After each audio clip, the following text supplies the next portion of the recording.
It's long been a struggle, protecting the Amazon and at the same time allowing Brazil's growing population to make a living in this region.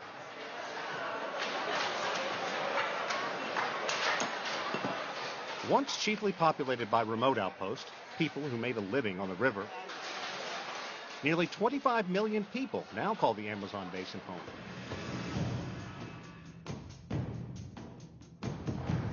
Brazil is changing. These changes are threatening the environment and its people.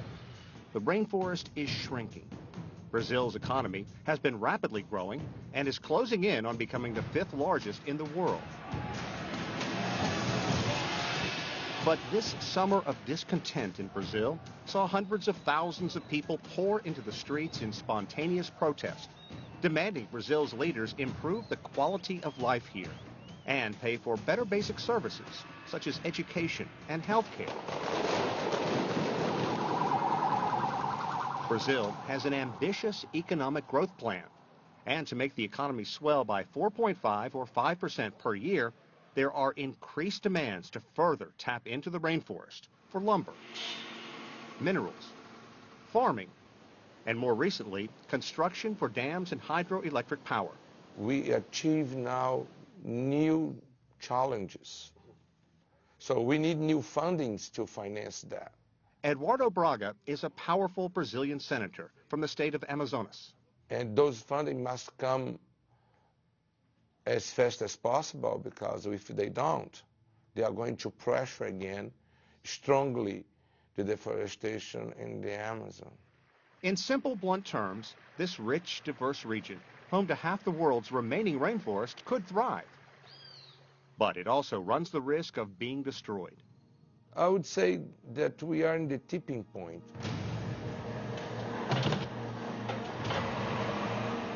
A tipping point.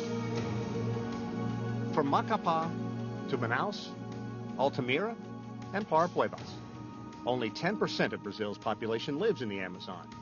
Demand from Brazil's megacities like Sao Paulo is threatening the balance and raises the question, can the Amazon survive economic success?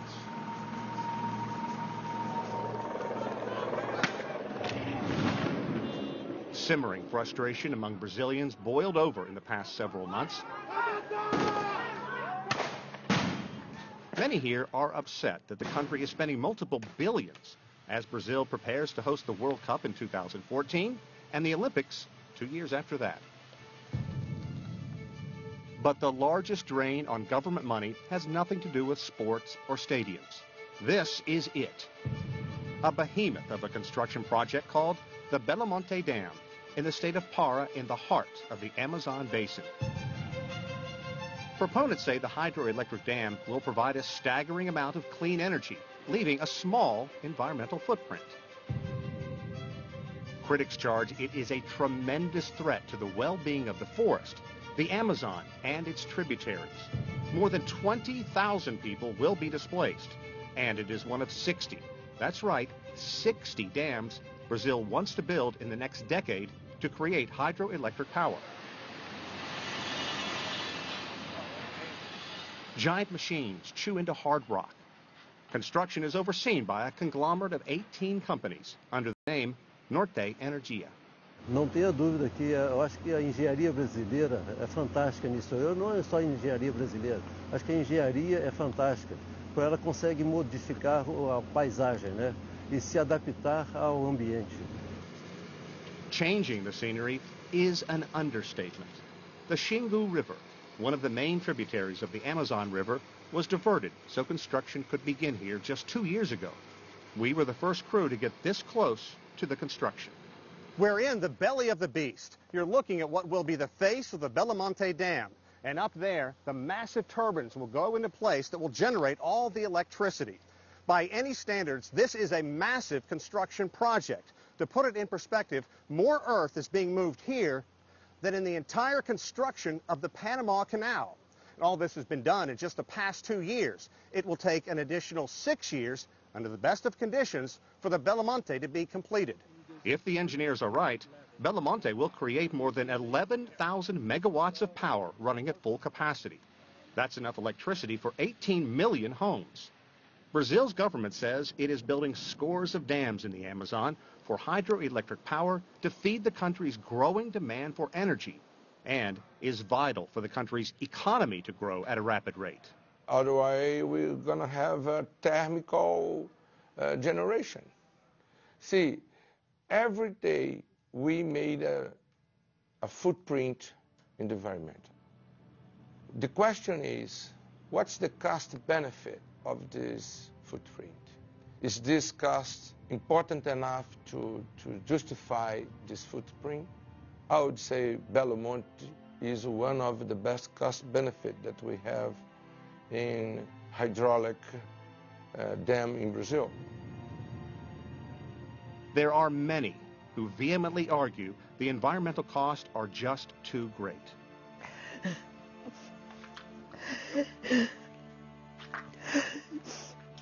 Maria Oliveira feels only pain.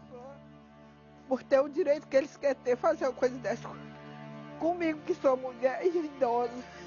Oliveira says in a heartbeat, her house was destroyed by Norte Energia, and she was forced to move from the 200 hectares of land she, her children, and grandchildren had lived for the past 23 years.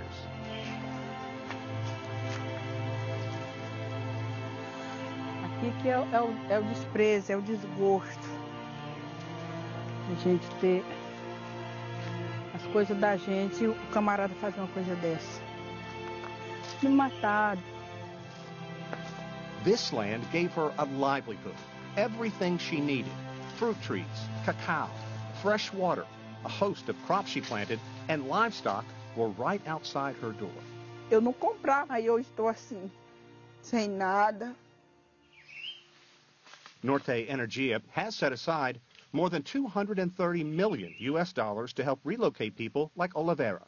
And she was moved from her former tranquil setting to this.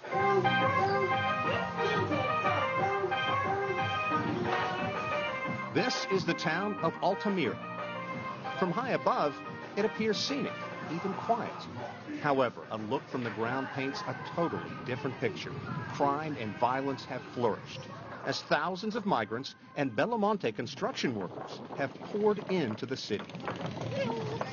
Eu vivia de um jeito, hoje estou num jeito muito ruim, porque não dá para mim viver aqui. Uma zoada, cabaré por todo lado, zoada de carro, morte toda hora. Aí eu fico nervosa, perto aqui.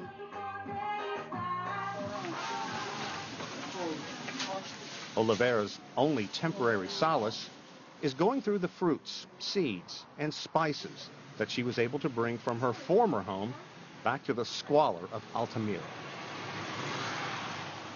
Norte Energia did offer her money for her old property. She says about $150,000, half of what she says the land is worth.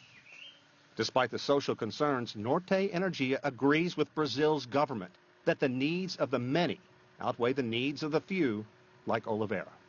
O Brasil não cresce se não tiver energia.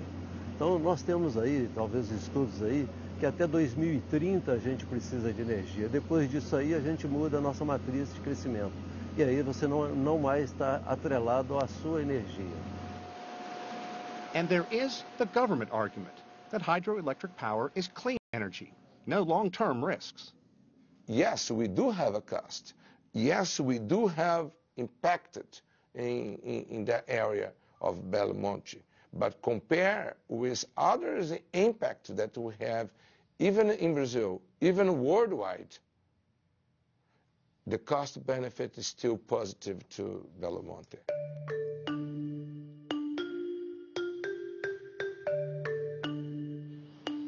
Philip Fernside is one of the leading scientists focusing on global warming.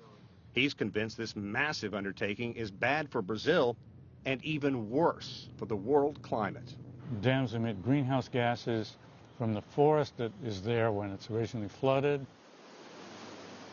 It sounds counterintuitive to what Belo Monte supporters say. Hydroelectric dams are supposed to be free of spewing carbon associated with fossil fuels. But here is what's at stake. Vast amounts of land will be flooded to build the dams, The rising water will submerge thousands and thousands of acres of vegetation. Very quickly loses all of its oxygen. It turns into CO2 as things rot on the bottom of the reservoir. And after that, it doesn't have oxygen. So everything that decomposes turns into methane instead. They are greenhouse gases. It's just like opening a bottle of Coca-Cola. You see all those bubbles coming out? That's CO2 that's dissolved in the water because it's under pressure.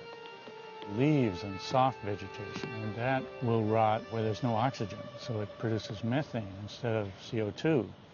And methane has a much greater impact per ton than CO2 does. So you have a big release of both gases in the first few years. Here's the problem as fernside season. Belo Monte will flood a large area of vegetation. As the vegetation near the surface rots, CO2, or carbon dioxide, will be released. In the deeper water, the decaying vegetation turns to methane, CH4.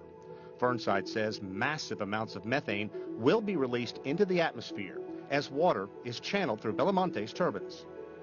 This time in the next decade or two is exactly when we have to control global warming. If we don't do something about this now, the consequences are going to be very great. It includes the risk of the Amazon forest itself. Why do people refuse to buy into this? I think most people have not even heard about these problems. People have been told so many times that dams are clean energy and green and so forth that they're surprised to learn that they actually emit greenhouse gases. Fernside says there is much developers are concealing about the Belo Monte project. It's supposed to cost about $14 billion US. But with all the setbacks and legal challenges the dam is facing, some experts believe it could end up costing Brazil twice as much. And who is funding the project?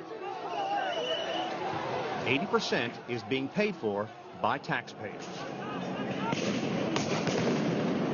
The same people demonstrating in the streets over allegations of fraud and misuse of public money.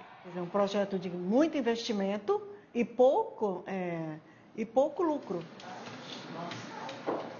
Antonia Mello runs Xingu Vivo, or Xingu Alive. For a quarter of a century, she has been battling efforts to build a dam on the river. Mello and many others believe building the dam will lead to genocide for indigenous people who live near the Xingu and depend on the river for food and water. Não tem mais como resgatar. Eles serão dizimados, sim. A sua cultura desaparecerá, como muitos indígenas nesse país. Damming the Xingu calls for an engineering feat to divert the water into two channels. The Belo Monte project will reduce the flow of water through a 100-kilometer stretch known as the Big Bend to just 20% of its current level. Environmental impact statements show it could have a devastating effect on fish here and, in turn, greatly impact the indigenous population.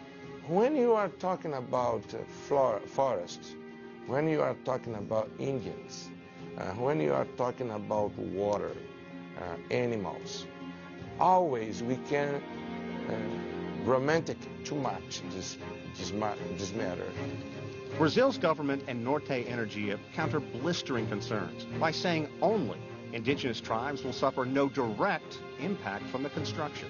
You can talk a lot with the heart and about emotions and everything, but in the end, still we need the energy, the economy, we need new jobs. Indigenous people such as the Kayapo are fighting back against what they see at best as callous statements, and at worst, genocide.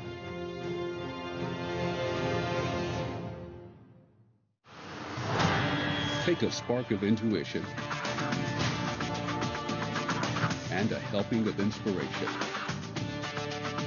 a dash of contemplation and a heap of experience. Add a good handful of character, then turn on the heat.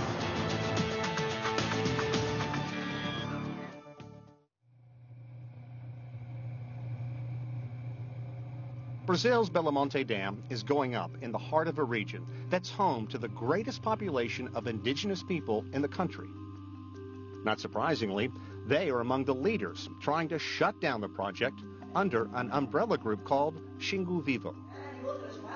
The head of the organization calls Belo Monte government-sanctioned indigenous genocide. Belo Monte é projeto que vem para dizimar esses povos aqui no médio Xingu, na bacia do Xingu. São os mais violentados. Barragem é uma forma de violência muito forte contra as pessoas. É destruir a vida. Viva a nossa luta! Xingu Vivo and an army of indigenous people disrupted construction a number of times with demonstrations and legal challenges. But in the end, man and machine have always returned to chew away at the earth and continue building. When some people look at this, they see environmental devastation. What do you see? Se a gente olhar no momento, nós estamos realmente fazendo uma devastação. Depois, quando a gente integrar isso aí à natureza, isso aí já não é uma coisa assim que mostra que houve uma devastação. By integrating into nature, Norte Energia and Brazil's government are counting on this dam to provide electricity to as many as 18 million homes and businesses and to help the country's economic growth.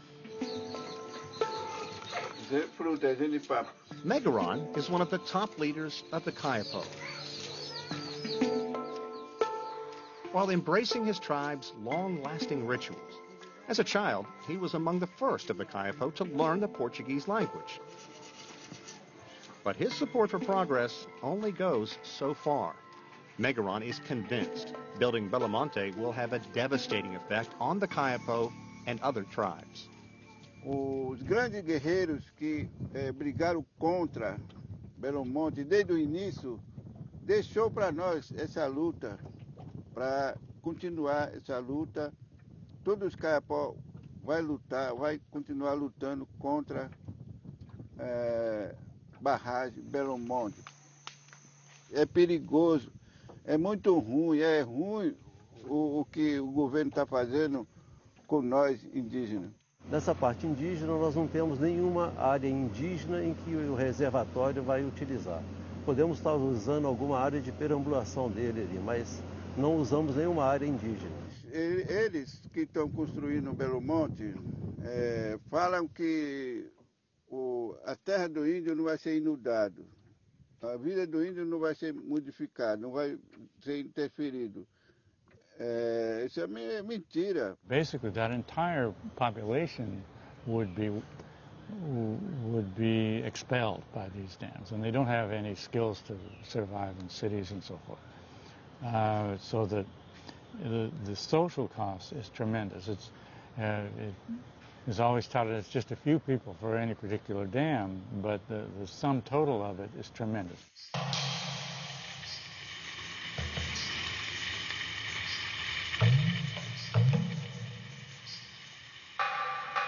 Kayapo land is off the beaten path. It was a 10-hour, teeth-jarring ride down this long and unforgiving muddy road to accompany Megaron to a Kayapo village to see how their world could be affected.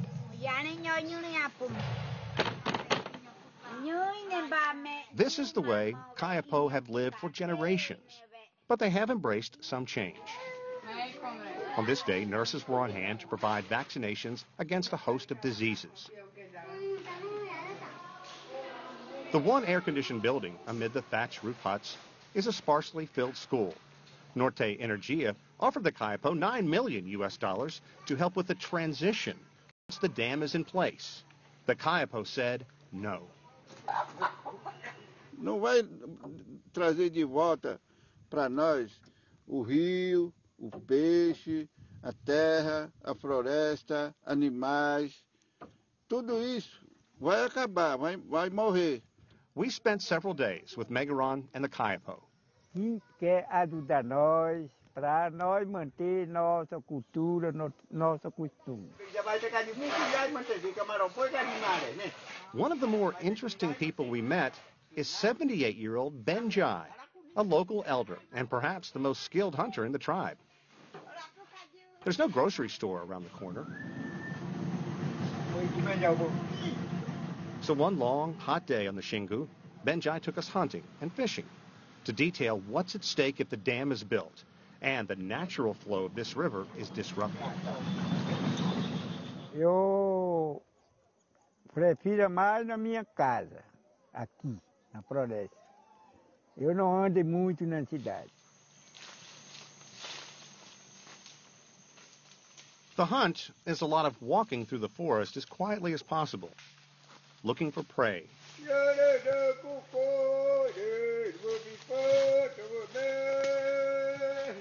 Benjai proudly showed off his forest skills and killed a spider monkey. Not only meat for his family, but the Xingu is rich with piranha, a staple in the Kayapo diet. And piranha are attracted to the blood and the monkey meat. And yes, we're talking about the notorious fish from the Amazon with razor-sharp teeth, as Megaron's bloody heel will attest.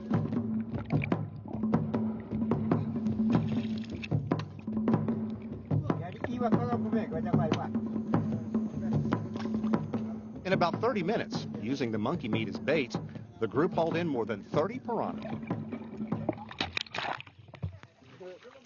Why is this lifestyle at risk? Remember, the Belo Monte Dam would rechannel a large section of the Xingu, known as the Big Bend. Its flow would be reduced by 80%, so water can be steered through the massive energy-producing turbines. The Kayapo will feel the effects. Não tem mais peixe para pescar, porque eles vendiam peixe. O rio já está secando e vai secar totalmente, e esses povos não vão ter condições de morar mais aí nas suas comunidades. There are two weather seasons here, rainy and dry. Philip Fernside says don't get fooled by a name like rainforest. For months at a time, there is little precipitation along the Xingu, and that will have a huge impact on the Belo Monte. The Xingu River is one of the rivers in the Amazon that has the greatest variation in the water level from the dry season to the wet season. There's more than 60 times more water in the flood season. 60 times in the flood seasons compared to the driest time. Então vai ter época do ano que o rio Xingu é um rio de vazão, e o rio seca, baixa muito. Pode até, tem cientistas, pesquisadores que dizem que ela pode 2 ou 3 meses do ano ficar completamente parada. Remember, Norte Energia boasted fully operational. Belo Monte could produce more than 11,000 megawatts of electricity. But scientists say there are times when there won't be enough water to turn even one of Belo Monte's 18 turbines. O empreendimento foi idealizado sabendo dessa falta de água em determinados períodos. Então ele foi viabilizado produzindo 4.600 megawatts médios por ano. That's about 40% of capacity. Fernside says if global warming concerns don't move Brazilians, or the risk to thousands of indigenous and other people making a living on the Xingu, the threat that Belo Monte could be a complete economic failure should. 80% of it is financed by Brazil's National Bank for Economic and Social Development, so that's basically taxpayers' money. At best, construction will cost $14 billion, but it could be twice that much in the end. The taxpayers, the government, are taking on all of the risk for these dams. So there's nobody insures these dams, so that if it doesn't turn out to be to work, the loss is basically taken over by the government.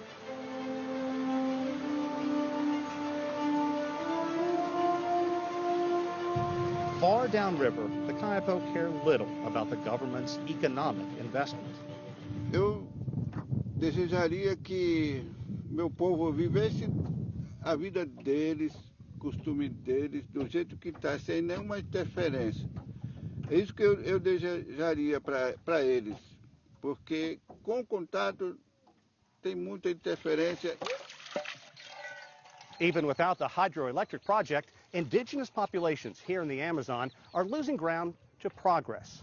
Megaron laments the fact that many young people here in this community don't want to learn to hunt or fish or traditional Kayapo ways of life. And he says that is a threat to their future. Look around.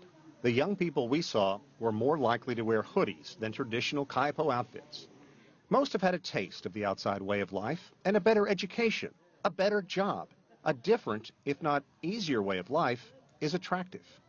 Esse é problema sério que nós estamos enfrentando, porque os mais velhos, os guerreiros, lideranças da minha idade, têm essa preocupação com o rio, com a floresta, com a terra, com o limite da nossa terra.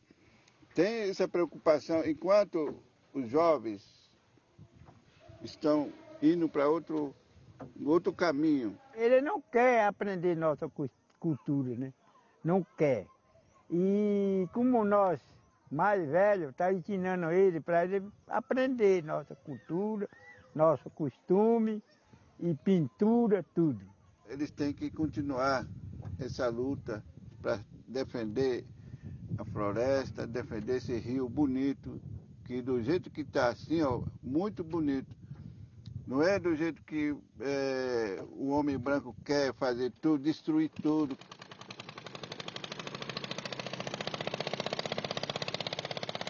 There are options. Rather than look to the river for electricity, coal or nuclear power, what about conservation, or solar, or wind power? There are few voices to trumpet those causes. There's no sort of pressure, there's no economic lobby for any of these other solutions. Why not? Well, you don't make millions of dollars by doing it, whereas what goes into hydroelectric dams is a multi-billion-dollar business. Amid the changing landscape, there are positives. Some businesses believe the forest is worth so much more standing than in a lumber pile, and the money that Brazil can rake in by just showing off its natural wonders. There are people and companies making a difference. A land full of natural resources and ingenuity, where millions are embracing a vibrant middle class, divided by politics, but united by hope. Latin America is changing rapidly. Witness the change on America's Now.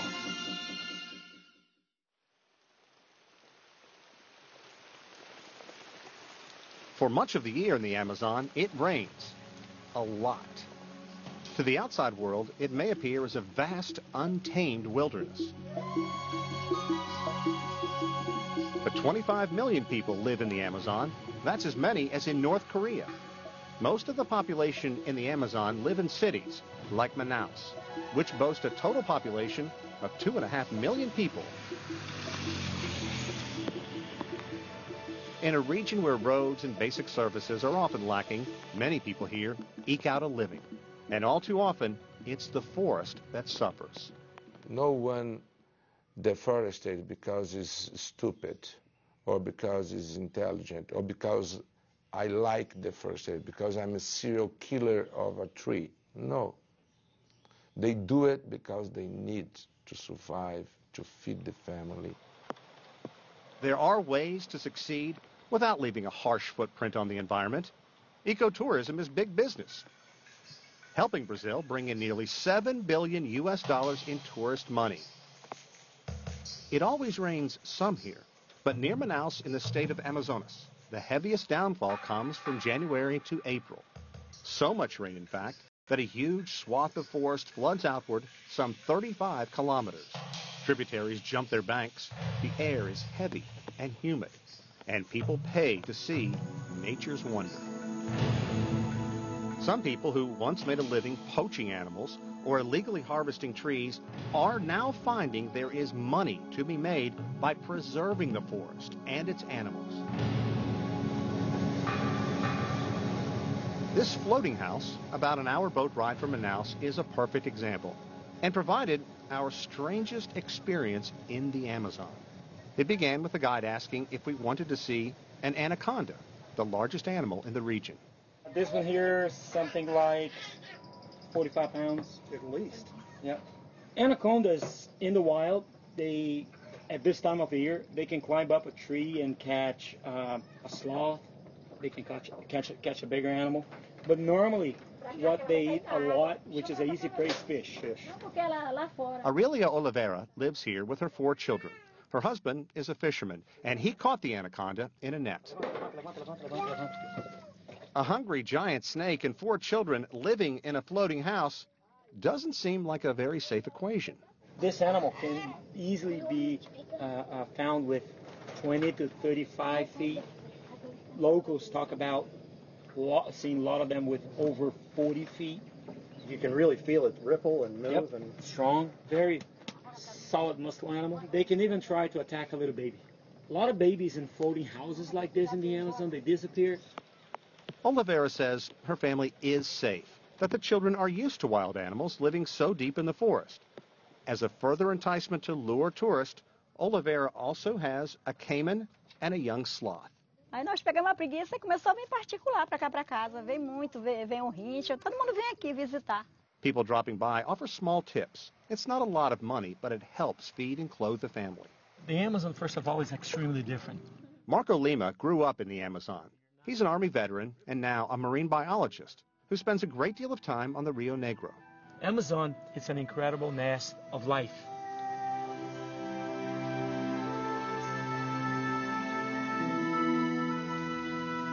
Just outside of Manaus, the dark water of the Rio Negro meets the silty brown water of the Amazon. It is an amazing image. It's interesting because all the books we read said if you get in the water, you can run into all kinds of harmful things. But here we are, and we can dip down like this, and everything's good. Why are we so safe right now? Well, first of all, this river, as I told you, it's a river that you don't find much of water life for us, for the Amazon standard. But right here where we're swimming, there are piranhas. But there are piranhas who don't eat, a flesh, or we're not attracting them to eat us. At least not yet. At least not yet. Yeah, that's right. Makes sense. Lima brought us here to see the Amazon's river dolphin, or pink dolphin. Another look at ecotourism. In this small lagoon, tourists can wade in the warm water of the Rio Negro and swim with the pink dolphins. There are strict rules and oversight to protect the animals. This site is run by David Sequeira. Ironically, Sequeira used to consider the dolphins a nuisance. He's a fisherman by trade, and dolphins would destroy his fishing nets, ruining the day's catch. É porque o pessoal às vezes vão lanceando cardume de peixe, né? Os botos vão lá e espantam. Quando o pessoal lancia o cardume de peixe, que está lá já dentro da rede, os botos vão lá e rasgam a rede e os peixes todos fogem da rede.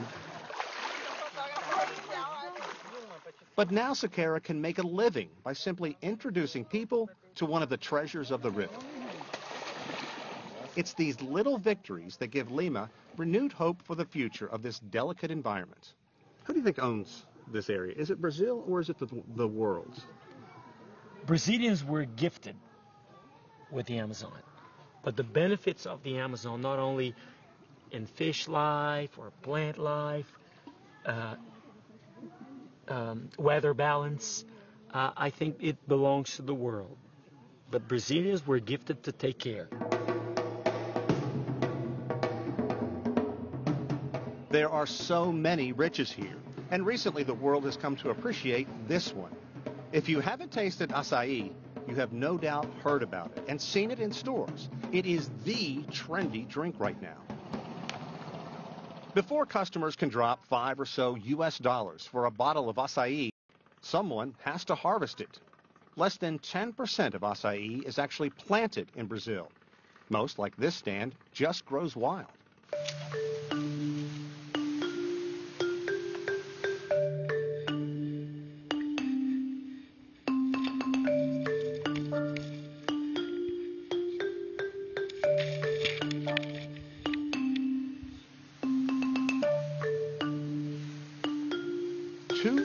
Times a day, 17-year-old Edmilson Silva scurries up acai trees.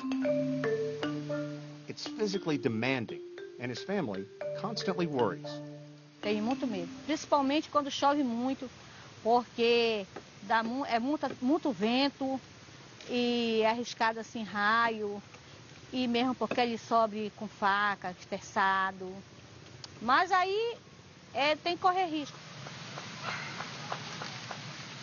It may be a back-breaking way to make a living, but it is sustainable if the branches are picked without damaging the trees.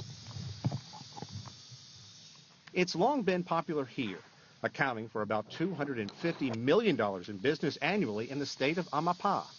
Many growers eagerly take what the forest provides. Se a Amazônia vai acabar com tudo. O rio é tudo para nós. O rio, a água é a nossa sobrevivência. Nós sem a água, nós não somos nada. The stems produce the berries, and it takes all day to fill just a couple of baskets. Then the product is rushed to port and off to factories. Many locals shake their heads at the knowledge that people in the U.S. will cough up $5 for a single serving of acai. It is impossible to talk about changing attitudes in the Amazon region without talking about the caiman. In the 1980s, poachers killed millions for their valuable skin, almost hunting these members of the crocodile family into extinction. Today, its rebirth is one of the big success stories in the Pantanal region of Brazil. This is one in the exactly moment.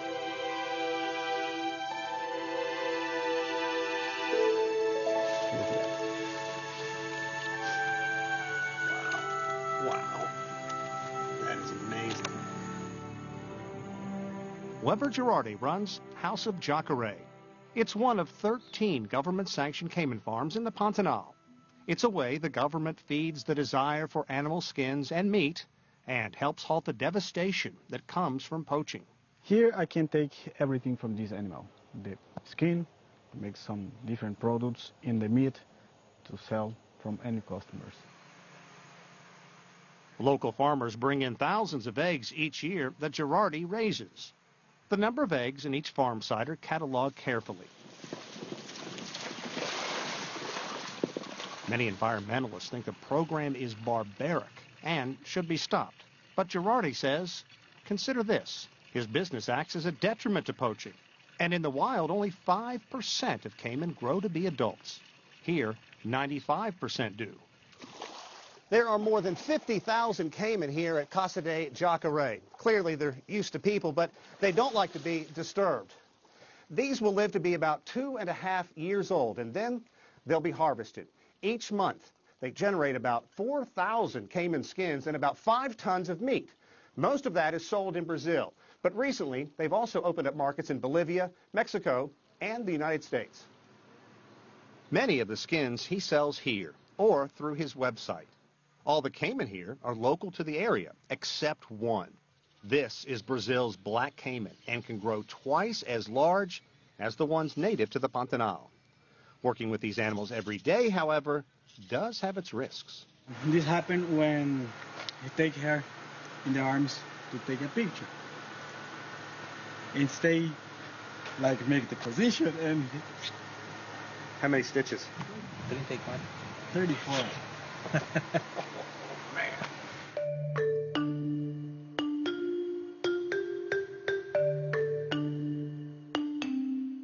Today, there are an estimated 10 million caiman in the marshlands of Brazil's Pantanal.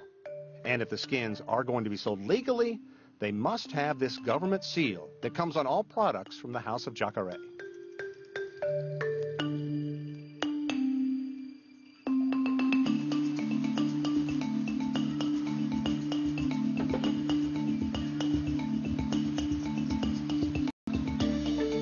From the swamps of the Pantanal to the well-manicured corporate grounds of Brazil's uber-popular cosmetic company, Natura,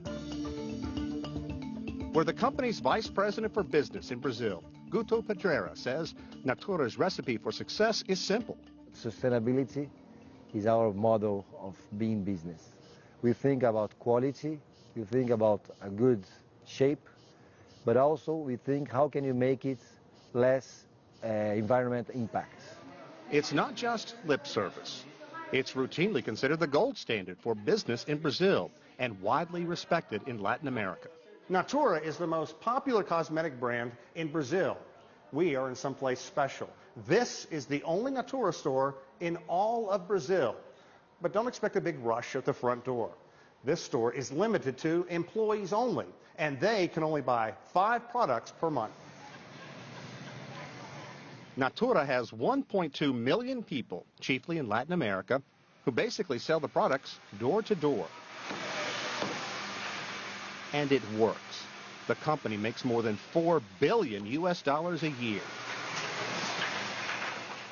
Its factories squeezing shampoo, skin creams, skin cleansers, and other cosmetics into bottles. Natura prides itself on scientific research, determining how fruits and plants that come from the forest can play a role in their products, and that in turn creates jobs. We try to with Natura, show other companies that it's possible to maintain this forest. But man, they produce a lot of art already. Imaflora is an organization spawned out of the Rio Earth Summit back in 1992 and certifies that companies like Natura are doing what they say, operating in an environmentally friendly fashion. I think they want to be part of the solutions for a better world for future generations. Imaflora's Luis Guedes says customers want to know that companies follow rules, and their studies show consumers flock to companies where the environment comes first. But Guedes says it's not enough for companies like Natura who want to support the environment. He believes government at all levels, federal, state, and local, need to step up.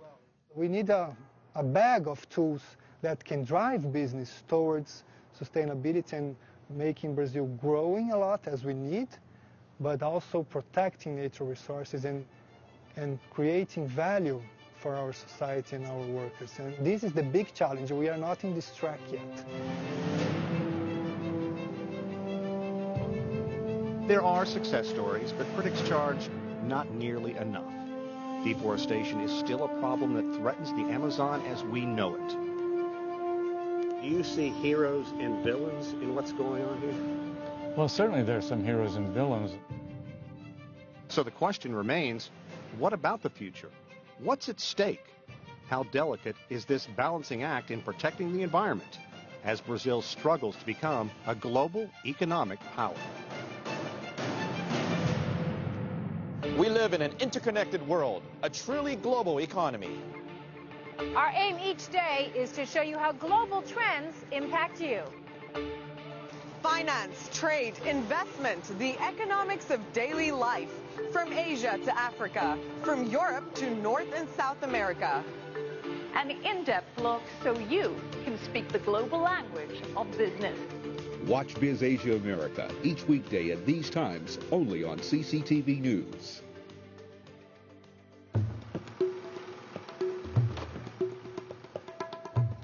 Living near the water, people at the mouth of the Amazon take what the river gives them.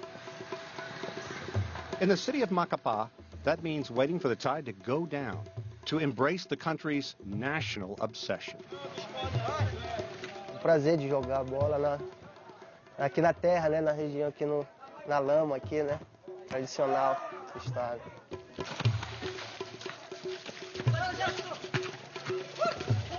The tradition he speaks of is called futilama, or mud football. There aren't a wealth of open, grassy areas in Macapá. So futilama players erect makeshift goalposts, and it's game on.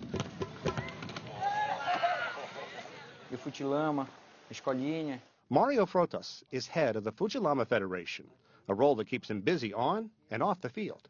Futilama há muitos anos, né? Na verdade, há muito tempo atrás, o futilama ele é desenvolvido como pelado. Aí já em 2007 foi criada a Federação Amapáense de Futilama, que é aí que ficou de fato e de direito o futilama existindo mesmo, e hoje o futilama abrange aí aqui o nosso estado quase todo.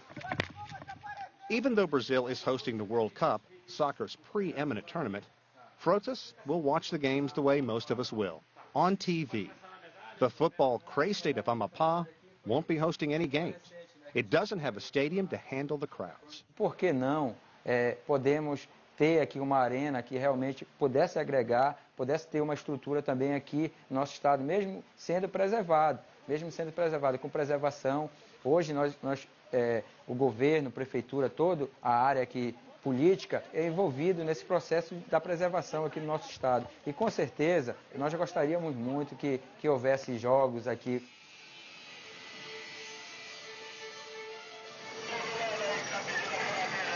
In a move wildly controversial within the nation, Brazil is spending billions of dollars to build a dozen stadiums around the country. Here in Manaus, in the heart of the Amazon Basin, Arena Amazonia is going up at a cost of more than $330 million.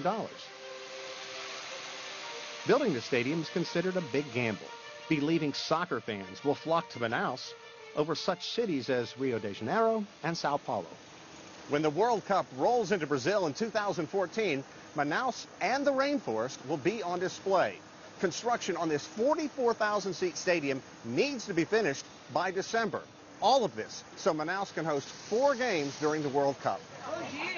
Brazil recently stated that during the World Cup, it plans on bringing in $11 billion from soccer fans. But most experts say the government here is fooling itself with such an elevated estimate. $11 billion is 20 times as much money as South Africa generated hosting the last World Cup back in 2010.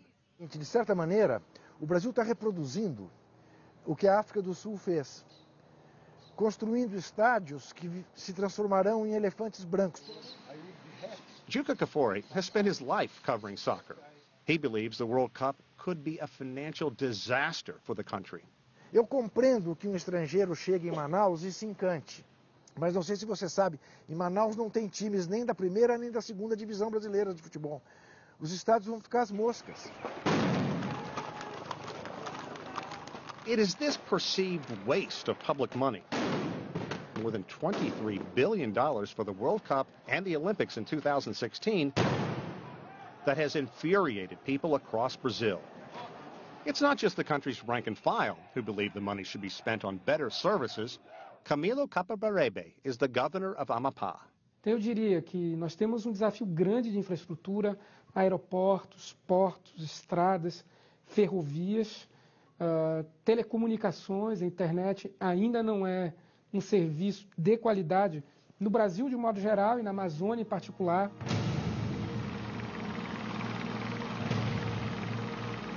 But always in the ongoing race to help Brazil develop in the 21st century and grow economically, the challenge is finding the balance in the Amazon.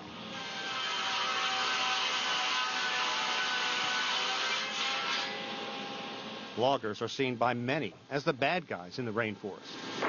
Feito do madeireiro, né, que até então sempre foi como um destruidor. Na verdade não é, né? Ele é um preservador da floresta, porque o madeireiro interessa tudo para ele, a floresta em pé, não no chão, né? E a floresta estando lá, mais para frente ela vai produzir mais, né? This is peroba wood. It has been over-harvested all over the country and was on the verge of being totally wiped out. Para outros fins, aí ela é feito esse cabo de vassoura, né? Que é um aproveitamento da madeira, né?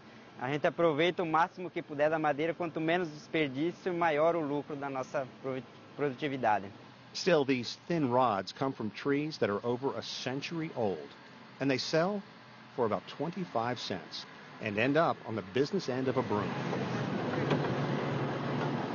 Logging, both legal and illegal, has always been a way to make money in the Amazon.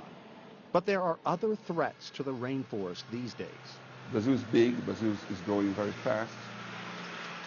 Paulo Oliveira runs a company designed to promote trade. So we are very strong in soybean and iron ore and all the minerals by general. We have land for cattle. We're the biggest producer of everything in terms of the commodities.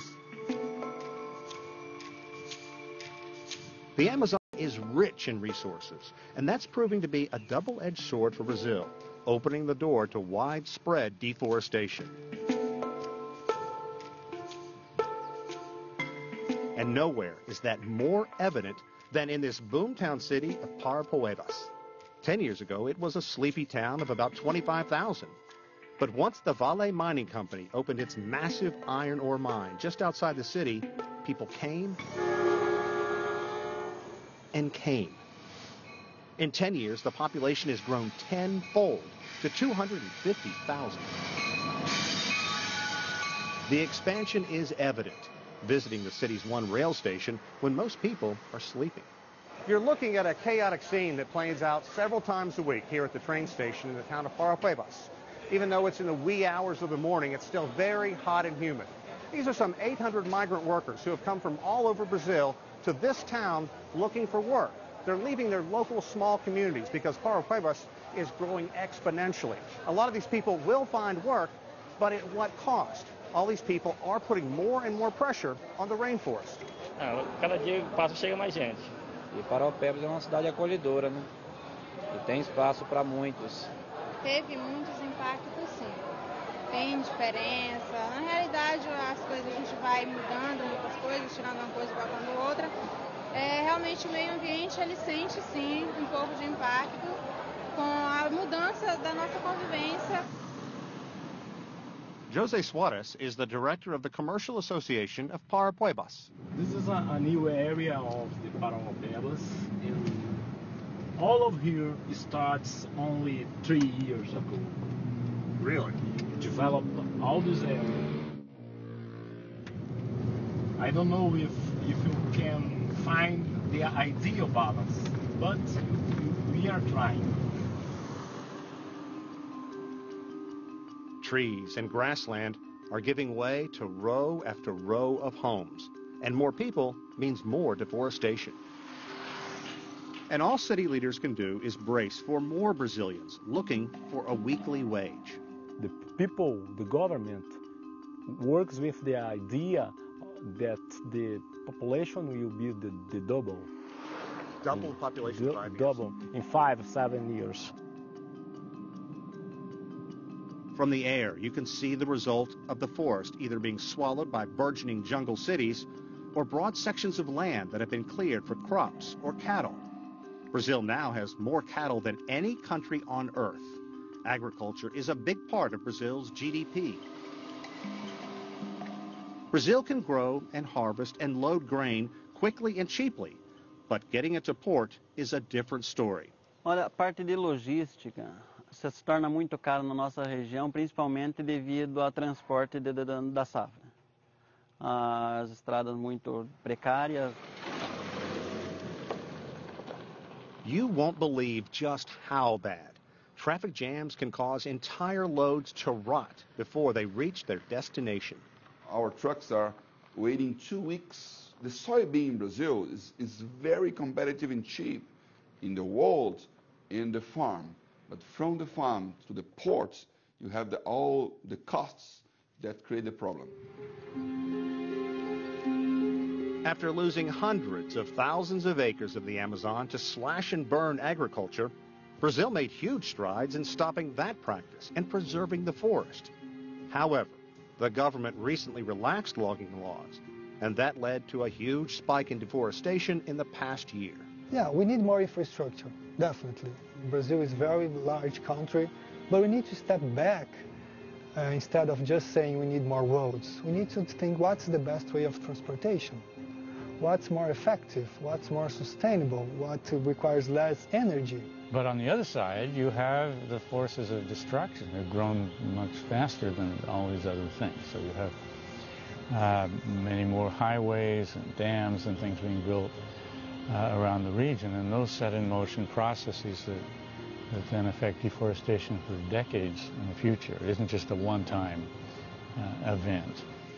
Senator Braga says part of the problem is the world looks at the rainforest as a global entity and doesn't concern itself with the 25 million Brazilians there who need food, clothes, and housing. They just care about their problems. They know if we cut the forest, they're going to have an impact there. But they don't care how we are not going to deforestate. They just want, well, I don't care, I just want that you keep your forest standards. Braga supports an international fund to pay people living in the forest. That money, he says, would keep people from cutting down trees for farming or logging. So should the rest of the world contribute money to protect this? Well, we don't ask a contribution, we ask in payment because we provide the world with the services. We don't asking contribution. Brazil don't need contribution. No one needs contributions. We just want to be recognized as services provider. That's it. We are providing water to the world. We are providing a huge air conditioner to the global warming problem. It's always about the money and the Amazon. The two are intertwined in the eyes of Brazil's leaders. And discussion that somehow the rainforest is a global entity, forget it, critics say. It's very important to remain focused on the problem. That is, there's a tendency for people to either be optimistic and think things are improving and they'll take care of themselves and so forth, and then nobody does anything. Nearly 9 out of 10 Brazilians live outside the Amazon region. Because of that, many say there is little incentive by Brazil's government to protect that environment or the people that do call it home. So count on Brazil to do whatever it can to spark economic growth. And that means full speed ahead on construction projects like Belo Monte.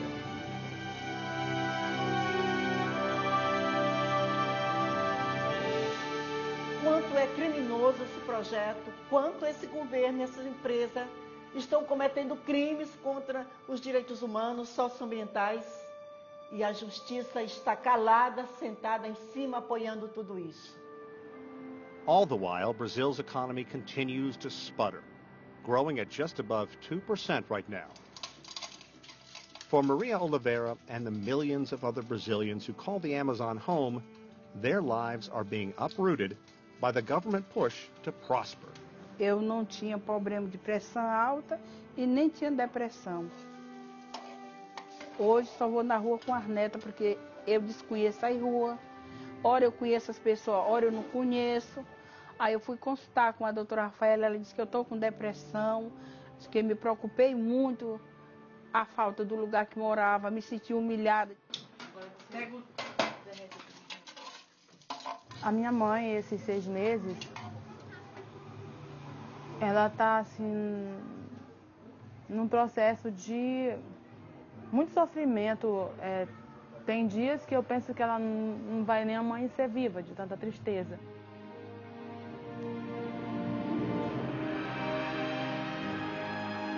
It's clear people here will have wildly differing lives in the new Brazil. The expanse, the diversity, the raw beauty. Many say it's all at risk. In many ways, it's the unthinkable. But if critics are right, the government plan to breathe life into Brazil's economy is enough to break the back of the environment. And at the end of the day, may be the deciding factor that shifts the balance in the tipping point and changes this region